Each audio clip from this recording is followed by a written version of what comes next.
બેઠો હોય તો હમણાં તો હું કાંઈ કામ હતું બાપ ખેર કરવું પડે.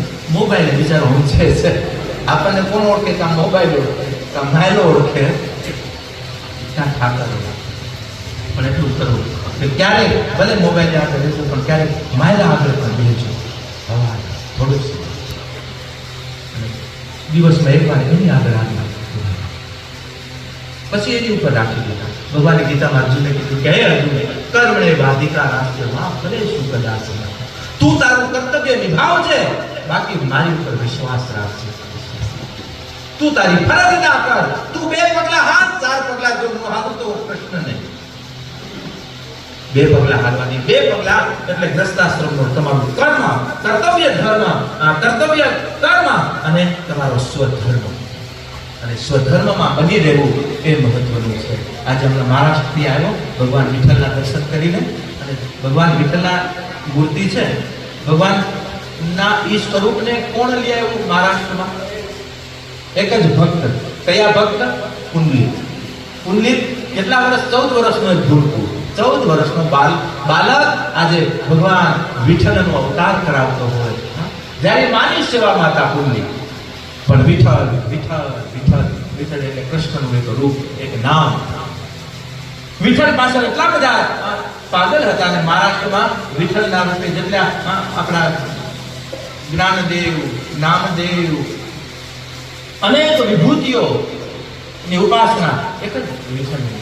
નાભા ભગત એ પણ ત્યાં થયા, સકાબાઈ સતુ એ પણ ત્યાં. અનેક ભક્તો મહારાષ્ટ્રમાં એક વિઠ્ઠલના ઉપાસના. એટલે વિઠ્ઠલનો અવતાર આપનાર કોણ? તો એક પુંડલિક.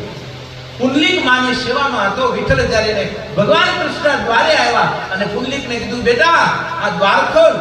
દ્વાર બંધ કરીને માની સેવામાં હતા. દ્વાર ખોલ, મારા દર્શન કરી જા તો હું નીકળું.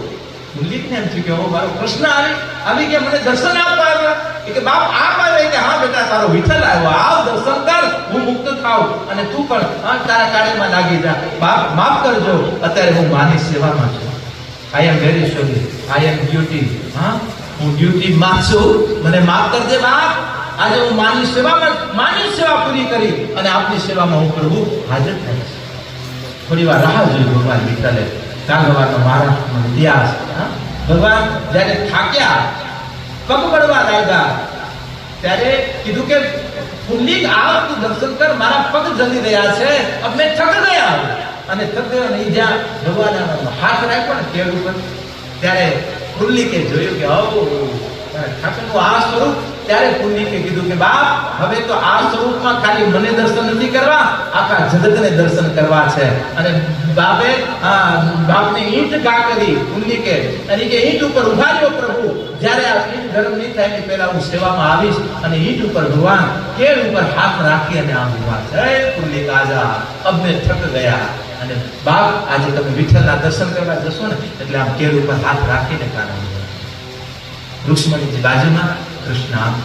કારણ કે આ દર્શન ત્યારે ભગવાન શું સંકેત આપે છે કે હે પુંડલિક, જે તારી સેવાથી પ્રેરિત થઈ અને તારા સિદ્ધાંત, જે માતૃદેવો ભવ પિતૃદેવોનો જે સિદ્ધાંત તે આપ્યો છે, એ સિદ્ધાંતને જે વળી અને જીવન યાત્રા કરશે એની માટે સંસારોપી સમુદ્ર ખાલી આમ કેળ સમાનો હશે. આમાં હાલતા હાલતા એ પાર કરી જશે.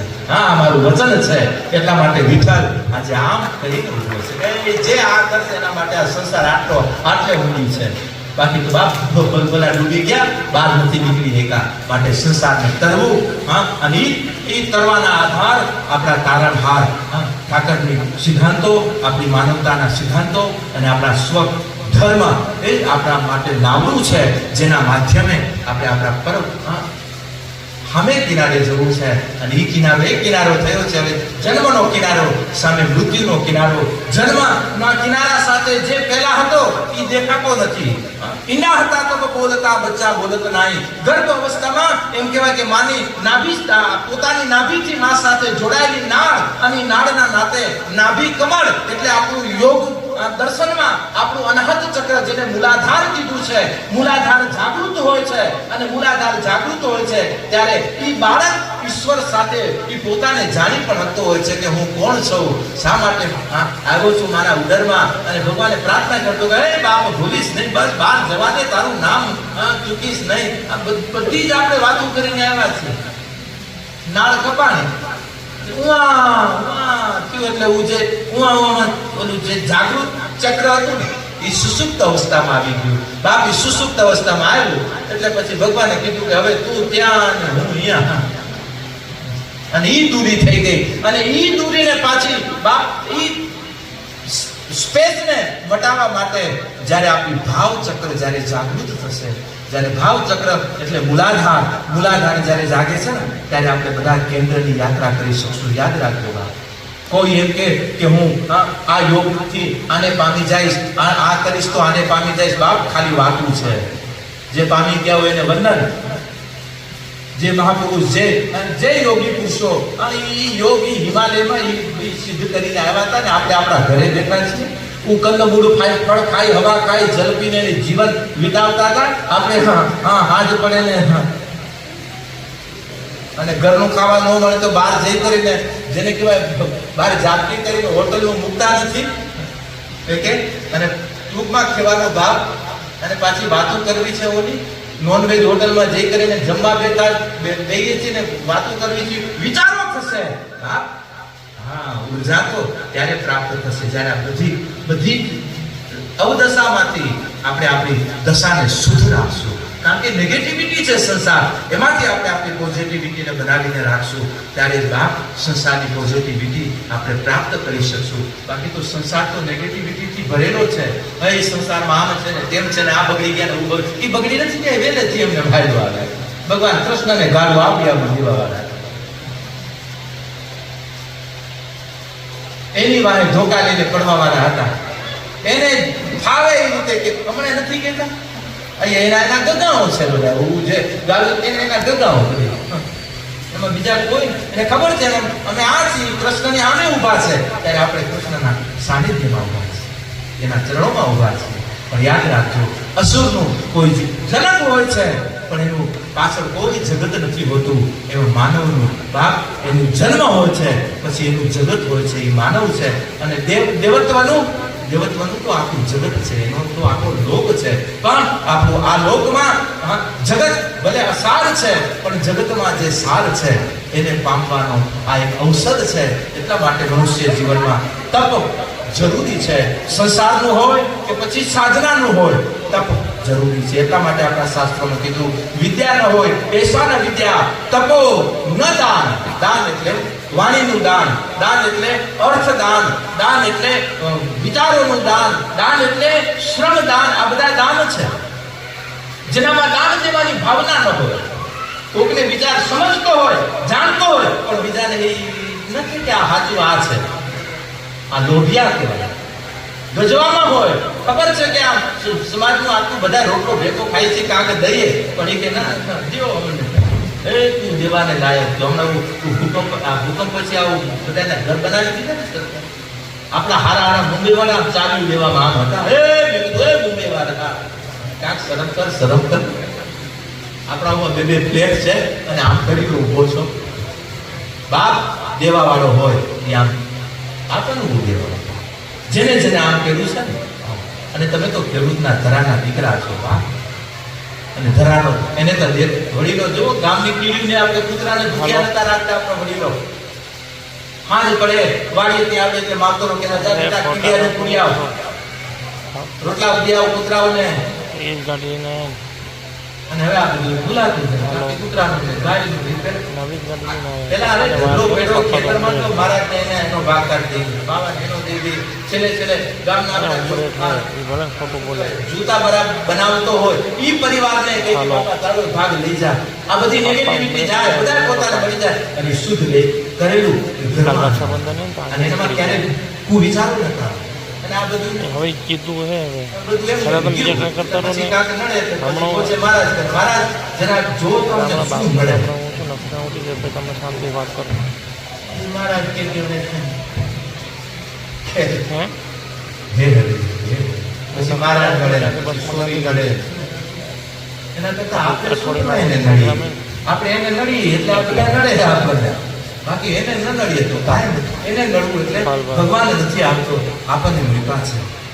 જવું પાછું એની પાસે જે સમય લઈને આવ્યા છે એમાં આપણે આપણા કર્તવ્ય કોઈ નારી શરીરમાં અને પુરુષ શરીરમાં પોતાની જવાબદારીઓ લઈને આવ્યા છે, નિભાવતા જવાની છે, હસતા રમતા. બાકી સંસાર છે, હિલોડા તો બધાને આવે, પણ એ હિલોડા માટે જજુમવા માટે એ આત્મબળ એટલે આપણું પરમાત્મા બળ એટલા માટે પોતું હશે. થોડીક વાર પોતાના પાસે બેસ્યો અને એ પોતો કોનો છે બસ એની પ્રતીતિ થશે અને એ જ્યારે સમજાઈ જશે કે હું ઓનો છું, મારી માં આ છે એનું, અને જેમ જેમ અંદરની ઉર્જા જાગૃત થતી જશે ને એ બાપ સંસારની નેગેટિવિટી ઉર્જા આજે તમને ક્યાંય પાડશે નહીં, તમને ભટકવા. સંસારમાં તો જગતનો બાપ આવ્યો એને ઉપાધિ જો ને. ભગવાન કૃષ્ણએ ગોકુળમાં જન્મ લેવાય આપણે હરખો નતો દીધો. ક્યાં જન્મ જેલમાં લેવો પડ્યો. બાપ ભય તો જો જગતના તાતને. કેનો ભય? તો કે પોતિકાનો. હવે ભગવાનને જ બનાવેલો તો ભસ્માસુર જેવી બધી વાતો થાય. ભસ્માસુર રાક્ષસ કાંટુ માનસરોવર કૈલાસ દર્શન કરીને આવ્યો છું એટલા માટે યાદી કરાવડો. ત્યાં ભસ્માસુરને જ્યાં ભગવાને ભસ્મ કર્યો, માનસરોવરના બધા જ ટીંબાઓ પથ્થરોથી, પણ એ ભસ્માસુરનો જે ટીંબો છે એ આખો વાણીથી ભરેલો છે. વાણી આખું એને પડતારમાં વાણીને વાણી. ત્યાં એમ કહેવાય કે ભસ્માસુરને ભગવાને ત્યાં ભસ્મ કર્યો છે અને ભસ્મ આજ પણ હજી એમને બી ભસ્માસુરની પડી છે. એમને ભસ્મનો જ આખો પૂરેપૂરો ડુંગર નાનો એવું. એટલામાં જ આખા ભસ્માસુર. એટલે ભસ્માસુર કોણ હતો? એક દૈત્ય હતો, ભગવાન શિવનો પરમ ભક્ત હતો. અને એને ભગવાન શિવ પાસે એક વસ્તુ માંગી. કઈ? તો કે જે કંકણ કહે ને કંકણમાં એક ભસ્મ કંકણ આવે. એ કે બાપ મને ભસ્મ કંકણ આપો કે હું જેને ઉપર આમાં હાથ બતાવું એટલે સીધો પડીને પૂરો થાય એટલે વાત જ પૂરી. ભસ્મ કંકણ તમારો આપી. શિવ ભક્તિ કરી હતી. બાપાએ કીધું હવે તારી ભક્તિ તારી ભજન એટલું કર્યું લે આ દઈ દીધો ભસ્મકંકર. હું તો ભોલે ના ભસ્મકંકર દઈ દીધું એટલે આને ગમે તેમ તો અશુદ્ધ. જેવો ભસ્મકંકર જેવી શક્તિ હાથમાં આવી અને તરત જ અસુર એની ઓકાતમાં આવી જાય એટલે તરત જ પાર્વતી મૈયા ઉપર ગલત દ્રષ્ટિ ગઈ અને શિવ ઉપર જ એનો પ્રયોગ કરવા ગયો. અને ત્યાં ભગવાને નારાયણની પ્રાર્થના કરીને નારાયણે મોહિનીના રૂપમાં એ દૈત્યને ત્યાં ભસ્મ કર્યો છે. અને મોહિની થયો નારાયણના મોહિની રૂપ ઉપર. અને ભગવાને કીધું મોહિની રૂપે ભગવાને કીધું કે મને વળવું છે તો હું જે નૃત્ય કરું એમ નૃત્ય કરીને બતાવી કે કરી બતાવો કરો. અને જ્યાં નારાયણ મોહિનીના રૂપમાં નૃત્ય કરતા જાય ને હાથના એક તાલ દેતા જેવો માથાનો તાલ દીધો એટલે હું એમ કરતા જે ભસ્મ કંકણ હાથમાં હતો ને જેવો ઉપર આવ્યો ત્યાં બળીને ભસ્મ થયો. અને પછી નારાયણ મહાદેવને કીધું કે બાપા જેને તેને દેતા નથી આવું. આ પછી તમને ઉપાધિ મને ઉપાધિ. મહાદેવ કે શું કરવું? એની સાધના એની ભજન એની વિચાર કરો કે કેટલું ભજન હશે કે આજે દેવત્વને પણ એની પાછળ. પણ જ્યારે અધિકાર આવ્યા પછી પોતાને જે પોતાની ભૂમિકાને બનાવી રાખે એ દેવત્વ એ માનવત્વ છે. અને આજે શક્તિઓ આવે સંપત્તિ આવે અને અસુરાઈની જેમ હું તો ઘણી વખત કહું કે આજે જ્યારે ભગવાન શક્તિઓ આપે જો અત્યારે આપણે શક્તિના ત્રણ દર્શન કરીએ. એક આંબો, એક કપા અને ત્રીજું આપણો એળો. આ ત્રણનું દર્શન કરીએ તો તમે જો જ્યારે કપામાં ફળ આવે એટલે કપા સીધું મોઢું ફાડે અને બધાને બતાવતું કે મારામાં કેટલો કપા ફરે. ઠીક છે, બધાને બતાવે તરત મોઢું મોકળું કરે. અને એળામાં ફળ આવે એટલે સીધું એ માથું ઊંચું કરે.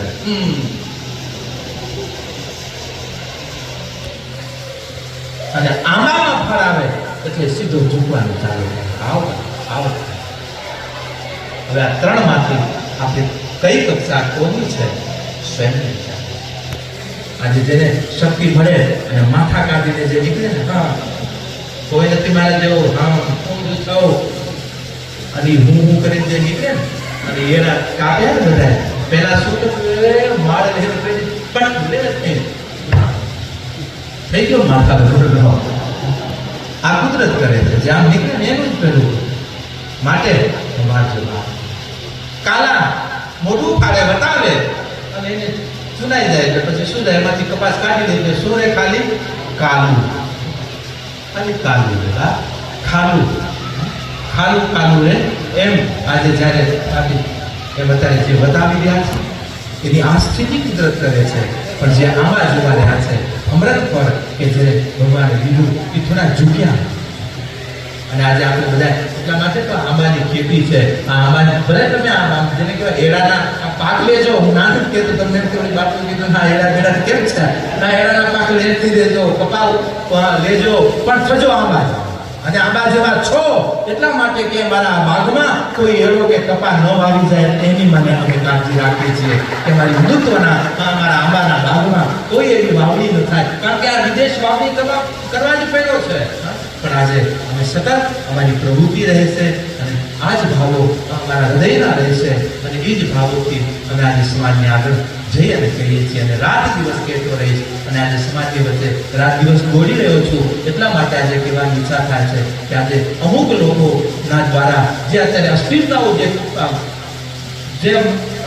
અસ્થિરતાઓ જે વિચારો જે ફરી રહ્યા છે એનાથી સાવધાન રહેજો, સાવધાન રહેજો. કારણ કે જે પોતાના સ્વ માટે જે પોતાનો હું કરીને જે નીકળ્યો છે એ ક્યારે હરિ એને પામતો નથી ને એ હરિને ક્યારે નથી પામી શકતો.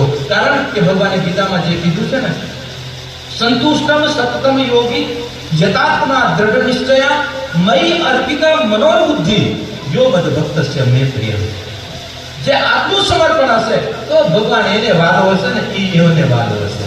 સંતુષ્ટમ સતતમ યોગી જે બાપ તું જે આપ અને આપણો કચરો તો સંતુષ્ટ છે બાપ. કચરો લોહી સંતુષ્ટ થશે. સંતુષ્ટમ સતતમ યોગી યતાત્મા દ્રઢ નિશ્ચય. આત્મામાં દ્રઢ નિશ્ચય મય અર્પિતા મને જે બુદ્ધિ અને મન જે અર્પણ કરી દે એ ભક્ત ને હું પ્રિય થાઉં છું. નહીતર જે આમ નહીતર આ બુદ્ધિના ગાડિયા ભગવાનને માપવા જ આવતો કેમ આ આમ કેમ આ તેમ કેમ. બાપ બુદ્ધિથી ક્યારે પરમાત્મા બુદ્ધિ એના ચરણોમાં મૂકી દેવી, મન એના ચરણોમાં મૂકી દેશું ત્યારે એને પ્રિય આપણે થશું ને આપણને એ પ્રિય થશે. માટે આજે ભાવ અનાહત ચક્ર જાગૃત કરજો ને એને જાગૃત કરવા માટે બાપ આંબાની બહુ જરૂર છે. કેળા ઘણા ત્યાં છે, વઢાઈ જાય છે અને આંબો ભલે એના ફળ ઉતરી જાય છે પણ ક્યારે વઢાતો નથી, માથા નથી કપાતા, ક્યારે ખાલી નથી થતો, વળી નવી પલ્લવો ફૂટે છે.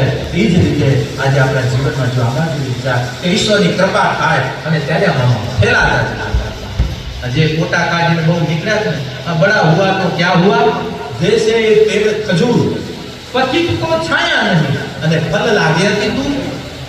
એવા મોટા શું કામની બડા હુઆ તો ક્યાં હુઆ. મોટા થઈને ખજૂર જેવા, ખજૂર કેટલું ઝાડ મોટું હોય પણ આપણે ફળ લાગેલા હોય અને ઈચ્છા થાય ખાવાની, કોણ જઈ શકશે ઉપર?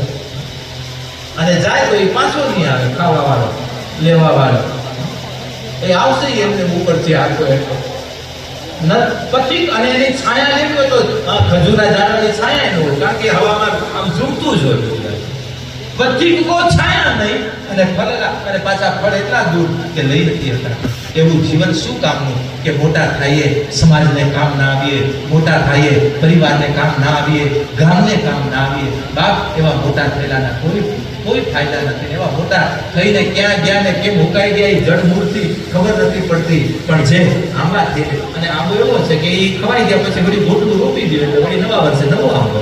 આ જ સંસારનું સત્ય છે, આ જ સનાતનનું સત્ય છે કે માનવતાના નાતે આજે જે માનવ શરીર મળ્યું છે બસ આ આનંદ લેતા જઈએ, સત્યને પામતા જઈએ અને સત્ય વાવતા જાઓ, વાસ્તવિક વાવતા જાઓ કે આવતી પેઢી વાવેલું હશે લડશે દીકરાઓ. આજે હું માવતરોને પણ એટલું જરૂર કહું કે આજે સંતાનોની આગળ કંઈક આપણે વાંચતા હોઈએ, વધતા હોઈએ એનાથી પણ બહુ થોડાક સાવધાની રાખવી. નાનકડા છોકરાઓ કોઈ નાનકડું નથી અને હવે હમણાંના છોકરાઓ તમે નાનકડા ગણતા નહીં.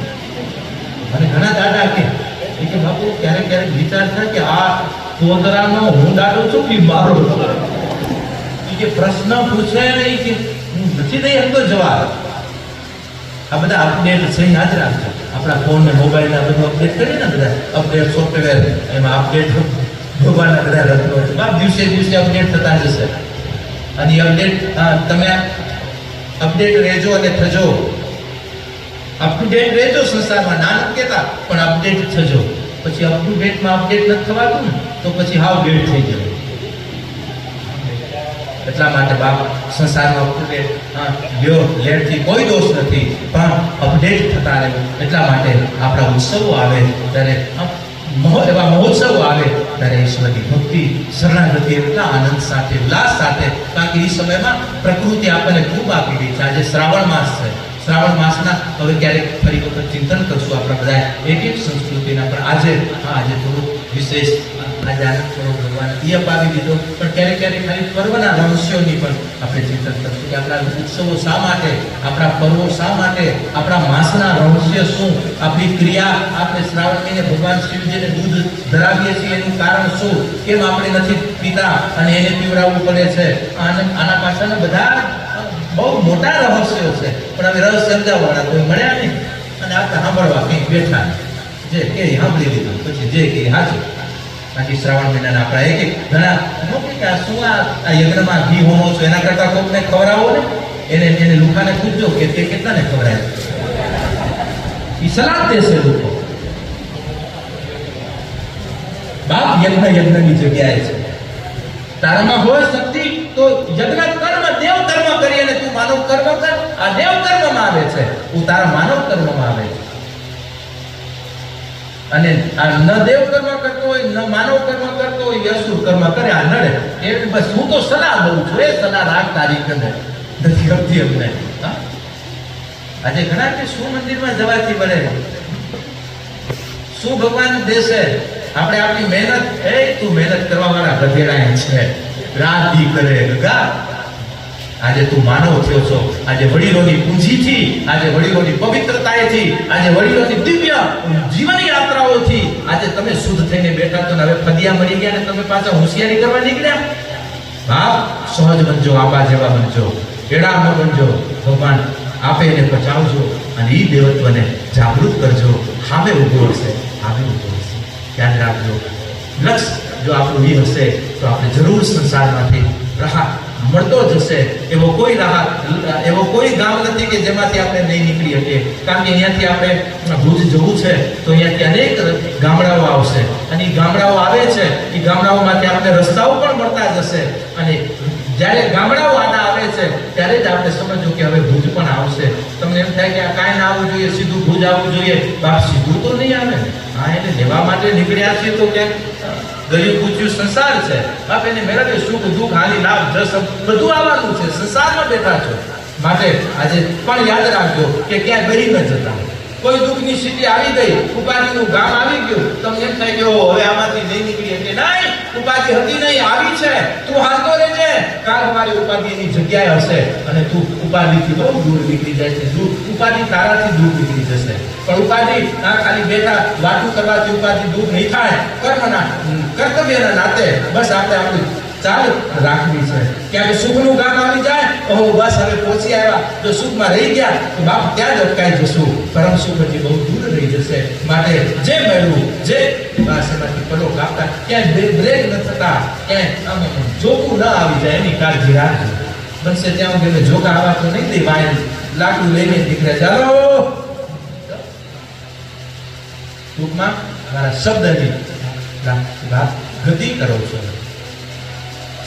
આપણે પહેલા ધર્મશાળાઓમાં સવારના 4-5 વાગે બ્રહ્મ મુહૂર્તમાં એક નાદ હતો કે બાપડિયા જેને આગળ જવું હોય જલ્દી ઉઠી જજો, બ્રહ્મ મુહૂર્ત થઈ ગયું છે. અને એમાં ઘણાની જાગૃતિ થઈ. બ્રહ્મ અવસ્થા હોય, ન જાગેલા ન અને કોક જ્યારે આમ કે બાપા જેને છેટું જવું હોય એ વહેલા જાગી જજો.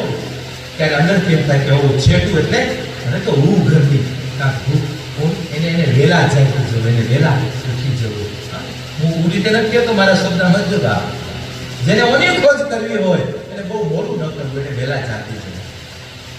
જેમ ક્યાંક જવું હોય, ટ્રેન પકડવી હોય ને જેમ આપણે જાગી જાય વાવણી કરવી હોય, મોટર ચાલુ કરવી હોય, હવે તો બધું ઓટોમેટિક થઈ ગયું. બેઠા બેઠા મોટર ચાલુ.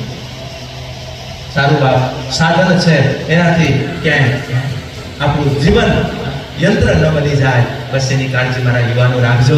ભૌતિક જગત છે, ભૌતિક જગતનો ભૌતિક સાધનોનો ઉપયોગ કરજો, દુરુપયોગ ન થાય એની કાળજી આપણે સ્વયંને રાખવી છે.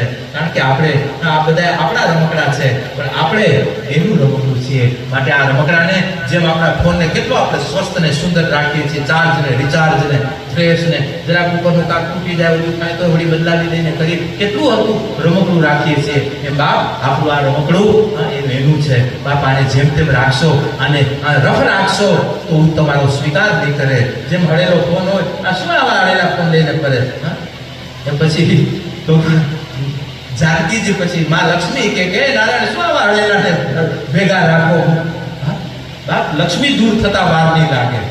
માટે આજે આપણે સ્વસ્થ હશું, આપણા કર્મથી ચાર્જ રિચાર્જ. આજે કૌટુંબિક કર્મ અને આપણા સ્વધર્મ આ ચાર્જ ને રિચાર્જ છે. સ્વકર્મ અને સ્વધર્મ ચાર્જ રિચાર્જ બની રહેજો. અને આવી અને ઠાકોરજી એને કાંઈ નથી કેવું, બધું જાણી રહ્યો છે. બસ સવારે આજ આવી અને એને પછી તમે તમારા કાર્યમાં કર્મણે વાધિકાર હસ્તે મા ફલેષુ કદાચન. હે જીવ, તું તારું કર્તવ્ય નિભાવજે, બાકી મારી ઉપર વિશ્વાસ રાખજે. હૃદયમાં હૃદયસ્થ કરી અને આપનું જીવન, આપની સૌની યાત્રા ભગવાન નારાયણ સુખરૂપ આનંદરૂપ બનાવી રાખે. અને એ સુખરૂપ એ આનંદરૂપ બનાવવા માટેના જે આધારો કીધા છે એ આધારોમાં ધૃતિ, ક્ષમા, દમો, અસ્તેય, શોચ, ઇન્દ્રિય નિગ્રહ, ભી, વિદ્યા, સત્યમ અને અક્રોધ, આ 10 ધર્મ લક્ષણમ. આ ફરી વખત જ્યારે ચિંતન કરશું ત્યારે આ 10 થી આપણે આગળ વધશું. 10 ધર્મ લક્ષણમ, આ તો ધર્મના લક્ષણ છે. ધર્મ તો કયો? માટે એ ધર્મના જે લક્ષણ ધૃતિ, ક્ષમા, દમો, અસ્તેય, શોચ, ઇન્દ્રિય નિગ્રહ, ધી, વિદ્યા, સત્યમ અને અક્રોધ. 10 આ 10 ઉપર પહોંચવા માટે ધર્મના ધણીને સુધી પહોંચવા માટેના 10 પગથિયાઓ છે. એનું ચિંતન ઠાકર ફરી વખત જ્યારે યોગ કરાવે ત્યારે કરાવશું. પણ અત્યારે મનુષ્યનો આ એક શ્લોકના નાતે એશા ન વિદ્યા તપો ન દાન ન ચાપી, ચાપી એટલે વિવેક, ન ચાપી ન શીલ ન ગુણો ન ધર્મ, તે મનુષ્ય આ ભૂમિ ભારભૂતા. એ મનુષ્ય આ ભૂમિને ભારરૂપ છે, જેનામાં આ લક્ષણ નથી. માટે આજે આ સૌમાં બધા લક્ષણો છે. ધૃતિ છે, ક્ષમા છે, દમો છે, અસ્તેય છે, શોચ, ઇન્દ્રિય નિગ્રહ પણ છે. એટલા માટે જો આપણે ખાનપાનમાં કેટલા દિવ્ય તમે બધા બેઠા છો. નોનવેજ કેટલા ખાવ છો? કોઈ આંગળી ઊંચી ન થાય તો ખેર નથી પહેલો તો હું જ વાળો કાઢ નાખું. દારૂડિયા કેટલા છો? કોઈ પીવે જ બે?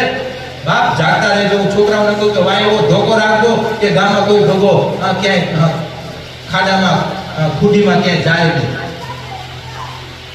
આ ગનુડિયાઓને હાચવા, ગનુડિયાઓ કહેવાય, એને સંભાળવા. ગનુડિયાને બિસ્કિટ દેવા, ગનુડિયાને રોટલી દેવી, દૂધ પીવડાવવું, એટલે હું ન પીવે એટલા. માટે આજે સમાજની અંદર જ્યારે બેઠા છીએ ત્યારે આજે 2 વસ્તુ, નોનવેજ ત્યારે ખાવામાં બાપ શું ખાવું શું ન ખાવું એ આપણી જવાબદારી છે. શું પીવું શું ન પીવું એ આપણી ભગવાને બધું બનાવ્યું છે. બધું એનું જ બનાવેલું. આપણે માનવ છીએ, આપણે એમાંથી શું સ્વીકારવાનું છે. બસ એ તો વિવેકપૂર્વક જીવતા રહેજો, લેતા રહેજો. કોઈ બંધન નથી, પણ વિવેક રાખીએ. એટલા માટે કીધું ને કે બીનું સત્સંગ વિવેક ન હોય, રામ કૃપા બીનું સુલભ સો. ઈશ્વરની કૃપા હોય ત્યારે સત્સંગ મળે અને સત્સંગ દ્વારા આપણે આપણા વિવેકની જાગૃતિ કરીએ છીએ. અને વિવેક જાગે પછી સઠ શુદ્ધ રાત સત્સંગતિ પાઈ, પારસ પરસ સકુઠાતુ સુહાય. જેમ પારસમાંની લોઢાને સ્પર્શ થાય, લોઢું જેમ સુવર્ણ બને, એમ મૂઢમાં પણ મૂઢ હોય. એ પણ વ્યક્તિ જ્યારે વિવેક સાથે જ્યારે જીવન યાત્રા કરતો હોય ત્યારે મૂઢને પણ જ્યારે વિવેકનો સંગ મળી જાય, ત્યારે કોઈ મહાપુરુષનો સંગ મળી જાય, ત્યારે એ લોઢા જેવો હોય એ પણ પારસમાંની નો સ્પર્શ થતા એ સુવર્ણ બને છે. ક્યારે? જ્યારે વિવેક પૂર્ણ જીવન હશે. માટે વિવેક એ આપણો મિત્ર છે અને વિવેકને સખા રાખી જીવનની યાત્રા મારા યુવાધન બનાવી રાખે. અને માતૃશક્તિને તું જરૂર કહું કે વિવેકપૂર્ણ, કારણ કે આ સાધન છે ને અત્યારે હમણાં 2-4 એવા ઘટના હોય કે બાપુ આ ફોન એવા કે ઘરના ભાંગી નાખે છે. તો મેં કીધું તું ફોનને ભાંગી નાખ ને ઘર નહીં ભાંગે. મેં કીધું આ ફોન ઘર ભાંગે આટલું તમે સમજો છો, આ ફોન દ્વારા તો એટલો વિવેક રાખો. આજે બેન ફોન વાપરતી હોય, ભાઈ જ્યારે માગે ત્યારે હપ્તાથી દઈ દેવી જોઈએ કે હા લે ભાઈ. અને ભાઈ ફોન માગે તો બેન બાપ આ વિવેકો છે. બાપા જ્યારે દીકરાને દેતા બેટા ફોન એટલે દીકરો મૂકી જ દે. હા બાપા થોડી વાર લઉં જરા કાંક ડાઉનલોડ થાય શું થાય હવે એ જુવાનીઓને ખબર.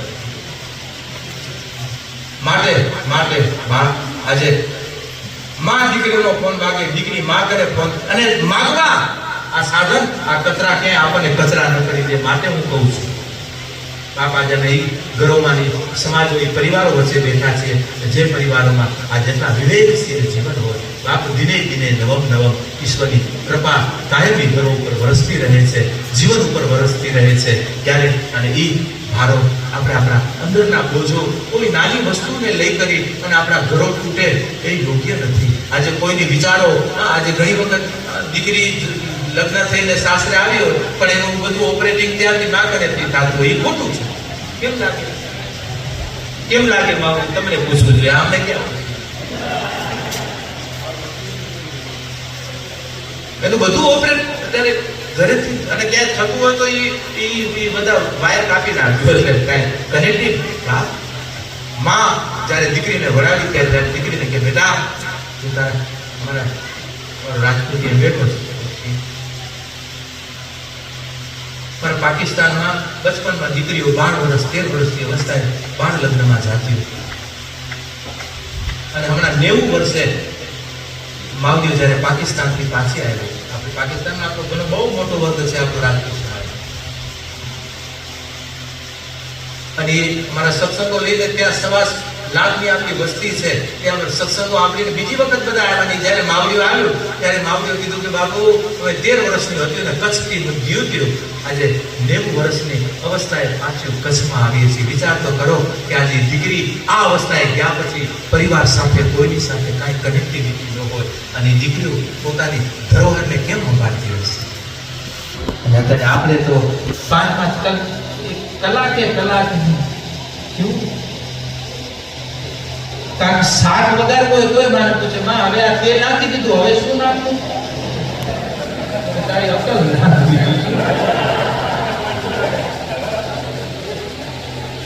હમણાં તો શું કહેવાય યુટ્યુબ માંથી ખાના ખજાના આ દીકરીઓ તને પૂછો આ બાપ બેટા ક્યાંથી શીખી બાપુ ખાના ખજાના માટે આપણા ઘરનો ખાનો ખજાનો એની કને શીખો માં કરે છે. આ તો ખાનો ને ખજાનો આ છે માં છે.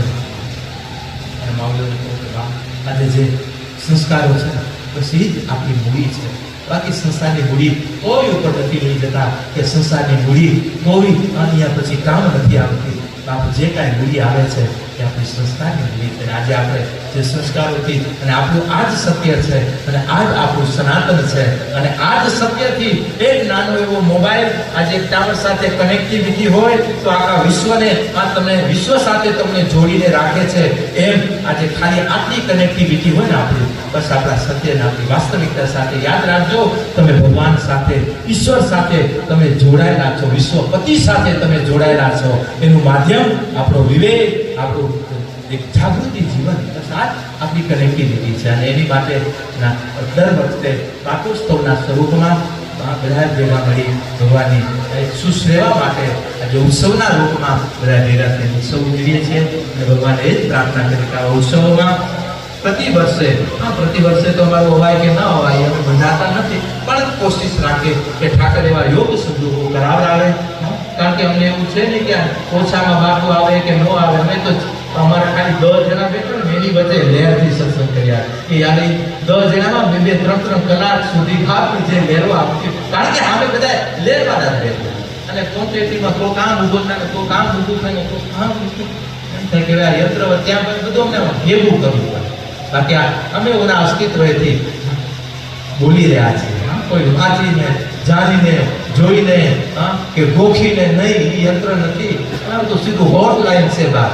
અને એ હોટલાઈન આજે જ્યારે તમે હોટલાઈન એની સાથે જોડાયેલા છો ને એટલે આજે તમારી ભાવના લાગણીઓ આજે ઈશ્વર અમને આપે અને આજે એ જ લાગણીઓ આજે સાધુ હૃદય આજે આપ તમને આપીએ છીએ કે બસ આપનું જીવન સુખમય, આનંદમય, પ્રગતિમય પ્રભુ બનાવી રાખે. ધર્મ, અર્થ, કામ અને મોક્ષ ચતુર્થ પુરુષાર્થથી તમારું જીવન, તમારું દૃષ્ટાશ્રમ સજ્જ બની રહે અને જીવનના જે લક્ષ્યો લઈ કરી આવ્યા છે એ લક્ષ્યને પામવામાં કાયમ જાગૃતિ બની રહે. નારાયણની મા ભગવતીની સૌ ઉપર કૃપા વરસે એ જ ભાવના, લાગણી, શુભકામના પ્રભુ ચરણ પ્રાર્થના સાથે વિરમું. અસ્તુ. ઓમ ઓમ ઓમ. બોલો શ્રી લક્ષ્મી નારાયણ ભગવાન